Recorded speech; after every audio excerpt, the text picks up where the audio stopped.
नमस्कार. पुन्हा एकदा प्रसार माध्यमच्या चला बोलूया या कार्यक्रमामध्ये मी तुम्हा सगळ्यांचं स्वागत करीतो. ज्या पद्धतीनं कोल्हापूर महानगरपालिका आणि प्रसार माध्यम टीव्ही यांनी कोल्हापूरमध्ये एक अभियान चालवण्यासाठी एक पाऊल उचललेलं आहे आणि ते म्हणजे आपलं शहर आपल्या मनासारखं घडवूया. आणि त्या दृष्टिकोनातून एक पाऊल आपण हे टाकलेलं आहे की थुंकीमुक्त शहर या कोल्हापूरचा नावलौकिक आपण मिळवून देण्याचा आपण प्रयत्न करू. तर याच दृष्टिकोनातून आपण समाजामधील विविध घटकांशी संवाद साधत असतो आणि समाजानं सुद्धा भरभरून आपल्या प्रतिक्रिया आणि सहकार्य आणि पाठिंबा या चळवळीला देऊ केलेला आहे. मागच्या एपिसोडमध्ये आपण पानपट्टी असोसिएशन याचे अध्यक्ष सावंत सर यांच्याशी बोललो आणि त्यांची भूमिका जाणून घेतली. आज आपल्यासोबत कोल्हापूर पानपट्टी असोसिएशनचे शहराध्यक्ष आपल्यासोबत आहेत. आपण त्यांच्याकडून नेमकं काय भूमिका आहे, कशा पद्धतीनं या चळवळीमध्ये ते उभे राहू इच्छितात, आपण त्यांच्याकडून जाणून घ्या. नमस्कार सुधीरजी. सुधीरजी, खरं म्हणजे पान व्यवसाय हा प्रत्येक टप्प्यामध्ये बदलत गेलेला आहे आणि त्याची एक महत्त्वाची भूमिका या कोल्हापूरच्या जडणघडणीमध्ये राहिलेली आहे. कसं बघताय हा बदलत असलेला हे स्थित्यंतर? पूर्वी जो पान व्यवसाय होता त्याला आता डेव्हलप रूम आलं, म्हणजे अच्छा. डेव्हलप करण्याचं काम आता यंग जनरेशन करायला लागले. हम्म. आणि ती जी शिबिर आहेत, म्हणजे ते पान कशा प्रकारे करायचं, तर चॉकलेट पान, मसाला पान, स्ट्रॉबेरी पान, असे वेगवेगळे प्रकार, जवळजवळ 250 ते 300 पानाचे प्रकार आलेले आहेत नवीन. आणि ते जर ट्रेनिंग देण्याचं काम आम्ही असोसिएशन तर्फे शिबिरं घेऊन 2-3 वर्ष झालं करतोय अच्छा. सध्या. आणि त्यामध्ये रिस्पॉन्स पण लोकांचा चांगला आहे. म्हणजे तंबाखूमुक्त पान ही संकल्पना जी आहे, कोल्हापूरची जी तंबाखूमुक्त जी चळवळ आहे किंवा थुंकीमुक्त जी चळवळ आहे, त्याला हे कलांटणी देण्याचा आणि हा व्यवसाय टिकून पण राहायला पाहिजे आणि लोकांना नवनवीन इव्हेंट ह्याच्यामध्ये तयार करायला यायला पाहिजे, त्यांचे चरितार्थ चालला पाहिजे पानपट्टी व्यवसायातून. ह्या दृष्टिकोनातून आम्ही वेगवेगळी शिबिरं घेतली, लोकांचं वेगवेगळ्या प्रकारे मोटिवेशन केले त्याच्यामध्ये. आणि त्यामध्ये म्हणजे आता सतर्कता पण यायला लागली. तसे तसे शोरूम चांगले चांगले व्हायलेले आहेत. बऱ्याच ठिकाणी चांगले चांगले शोरूम ते जे तयार झालेले आणि तशा प्रकारचे पानाचे डिस्प्ले वगैरे चालू झालेले आहेत. अच्छा. काय पुण्यामध्ये पण अशा एकेकाने पानाचं ATM चालू केलं होतं. अच्छा.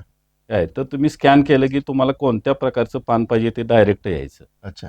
अशी पण संकल्पना घेऊन आम्ही त्याचं पण ट्रेनिंग देण्याचा प्रयत्न आम्ही पान असोसिएशन तर्फे कोल्हापूर जिल्ह्याला देत होतो. अच्छा. असे बरेच इव्हेंट आहेत आणि वेगवेगळे आपण आता ज्यावेळा आमचा मेन म्हणजे पानाचा व्यवसाय बंद होऊन तो जो व्यवसाय आहे तो गुटख्यानं खाल्ला आणि सरकारनं थोड्या दिवस गुटखा चालू करून बंदी आणली गुटख्यावर. त्याच्यानंतर पानपट्टीवाला त्यात कचाट्यामध्ये सापडला की कारण त्याचं पोटाचा जो खळगा आहे तो मेन म्हणजे पान हा आत्मा होता पानपट्टीचा.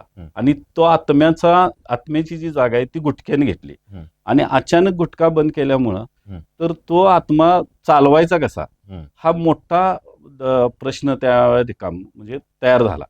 आणि त्यातून मग ही चळवळ आम्ही चालू केली, नवीन पाण्याचे इव्हेंट केले. आणि त्यानंतर जास्तीत जास्त व्यवसाय दुसऱ्या व्यवसायातनं म्हणजे पान किंवा पानपट्टी सोडून आपण काय काय करू शकतो, गुटख्याचे पैसे कुठल्या कुठल्या व्यवसायातून आपण निर्माण करू शकतो आणि आपला घरचा चरितार्थ कसा चालू शकतो, हे आम्ही प्रत्येक पानपट्टीवाला मोटिवेट म्हणजे कायम असं वेगवेगळे. आता काही लोकांनी ह्या सीझनमध्ये आंब्याचा व्यवसाय केला. अच्छा. म्हणजे पानपट्टी धारकांनी अच्छा. पानपट्टीच्या टपरीमध्ये आंब्याचे बॉक्स लावून त्यांनी लोकांनी एवढा प्रतिसाद त्याला दिला की त्यांना एक नवीन इव्हेंट तयार झाला की आपण काय म्हणजे पानपट्टी सोडून काय काय करू शकतो, चरितार्थ पण चालवला पाहिजे, सामाजिक भान पण करू होतो.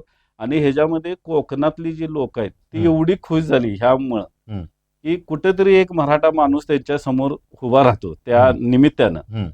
काय आणि हा असा म्हणजे लोकांना म्हणजे एक कॉन्फिडन्स आला की आपण आता हा व्यवसाय सोडून दुसरा जरी केला तर आपण त्याच्यात सक्सेस होऊ शकतो. त्यामुळे हा आता लोकांच्यातनं हा थोडा थोडा बदल होत जाईल. हा एकदम लगेच बदल होणार, याला जरासा वेळ लागेल. आणि असे बरेचसे हे आहेत. मी आता स्वतः पानपट्टीचा टोबॅकोचा व्यवसाय जवळजवळ 22 वर्ष मी करत होतो. माझं आयुष्य जवळजवळ टोबॅकोमध्ये गेलं.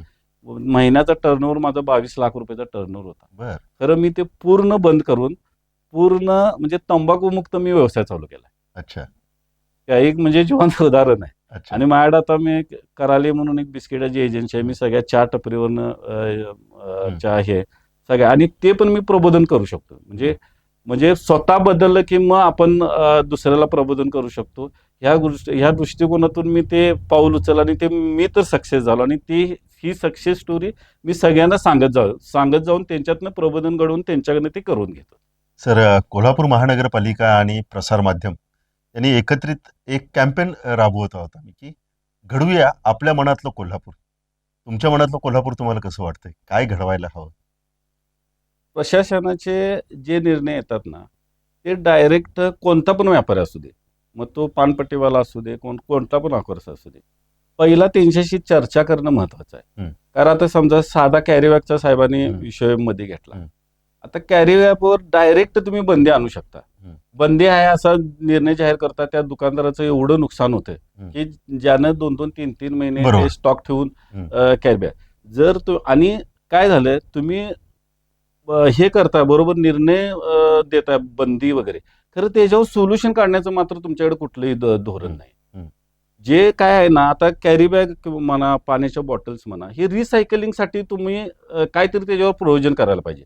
आता बरेचसे आम्ही की नाही मध्ये प्लॅस्टिक मुक्त कोल्हापूर करण्याचं हं. ध्येय धरून झालं. प्रत्येकाने प्लॅस्टिक सगळं गोळा केलं. प्रत्येक चौकात गोळा केलं. जी पोती वगैरे भरून दिली. ती ट्रॉली महानगरपालिकेच्या ह्याच्यामध्ये गेली आणि ते डायरेक्ट कचरा कुंडीमध्ये गेली.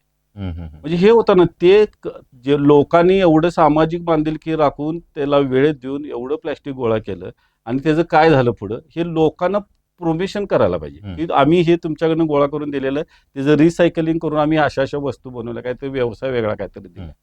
हे प्रबोधन करण्याचं कामच नाही. हे शून्यच काम आहे प्रशासनाचं.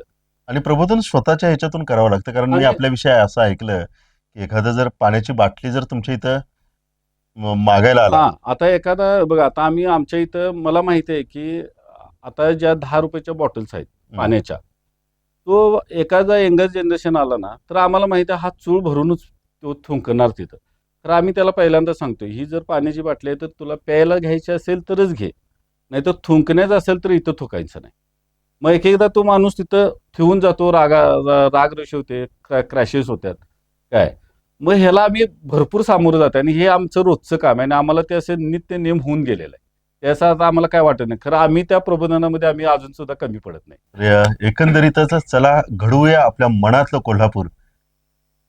तर हे कोल्हापूर कसं आहे त्यातला एक भाग म्हणजे हा थुंकीमुक्त असायला हवा. आणि त्यासाठीच गेली पारंपरिक वर्ष अनेक वर्षापासून ज्यांनी पान व्यवसाय केला ते म्हणतात, की आता पानाचं स्वरूप जे मध्यंतरीच्या काळामध्ये बदललं गेलं होतं, ते पूर्वपदावरती कसं आणता येईल यासाठी आता आम्ही आमच्या असोसिएशनच्या माध्यमातून शिबिरं घेण्याचा प्रयत्न करीत आहोत. आणि त्यात महत्त्वाची गोष्ट म्हणजे, की आम्ही तंबाखूमुक्त पान ही संकल्पना कोल्हापूरकरांच्या समोर घेऊन आलेलो आहे. परंतु प्रत्येक गोष्टीची सुरुवात या आपल्यापासून करावी लागेल. त्यांनी स्वतःच सांगितलं, की महिन्याला 22 लाखाचा माझा टोबॅको व्यवसाय होता. परंतु मी स्वतःमध्ये बदल घडवला आणि त्या बदलाचा परिणाम म्हणजे आज जरी मी त्या व्यवसायामध्ये नसलो, तरी माझी जितकी गरज आहे ती माझ्या व्यवसायामधून मी पूर्ण करतोय. आणि एखाद्या वेळेस काही गोष्टी आपल्याला सोडाव्या लागतील, पण त्याच्यासाठी पर्याय सुद्धा त्यांनी सांगितलेत, की आता अलीकडच्या काळामध्ये काही पानपट्टी धारक आहेत. त्यांनी सुद्धा आपल्या स्टॉलवरती आंब्याच्या पेट्या ठेवून आपल्या पोटा पाण्यासाठी जितकी गरज आहे ते सुद्धा मिळवण्याचा प्रयत्न केला. परंतु सगळ्यांचीच इच्छा आहे, की आपल्या मनातलं कोल्हापूर घडवूया.